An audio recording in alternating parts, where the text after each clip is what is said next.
నమస్తే ఎందరో మహానుభావులు అందరికీ నా వందనాలు యూట్యూబ్ ఛానల్ స్వాగతం సుస్వాగతం.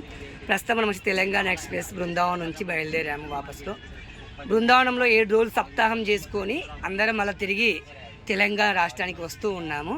మరి ఇక్కడ బృందావనం పాలు పంచుకున్న భక్తులను కొన్ని విశేషాలు అడిగి తెలుసుకునే ప్రయత్నం చేద్దాం. అమ్మ మీ పేరేంటి? భారతి, భారతమాత. ఏ ఊరు? మీ తక్కెల పెళ్ళేనా? మీ శ్రీవారి పేరేంటి? ఎంతమంది సంతానం? పెళ్ళిళ్ళు అయిపోయినాయా? మరి ఈ 7 రోజులు బృందావనంలో ఉన్నావు కదా, 7 రోజులు ఉన్నారా మీరు? 2 రోజులు ఉన్నారు? వచ్చా. మీకు నచ్చిన ప్రదేశం ఏంటి? అన్నీ నచ్చాయా? ఇక్కడ దేవాలయాల నిర్వహణ ఏ విధంగా ఉంది? చాలా బాగుంది. అంటే పరిశుభ్రత గురించి మీ అభిప్రాయం ఏంటి?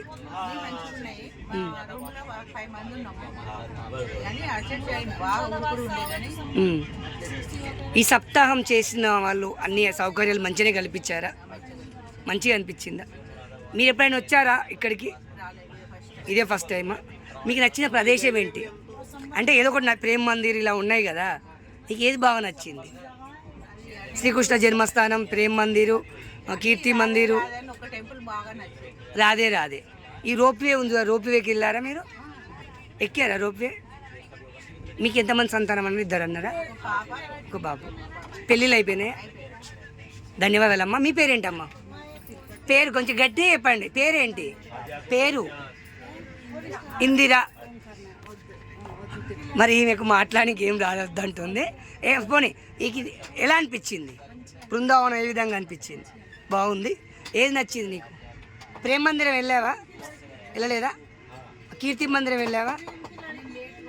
ఓకే ఓకే, ధన్యవాదాలు ఇందిరా గారికి, ధన్యవాదాలు. వీరు చాలా తక్కువ మాట్లాడుతూ ఉంటారు, ఎక్కువ పని చేస్తూ ఉంటారు. చార్ధాం వెళ్ళావా? ఓకే, చార్ధాం బాగుందా? గిరిప్రదక్షిణ చేసినావా నువ్వు? ఆటోలో వెళ్ళావు. గోవర్ధనగిరి వెళ్ళావా?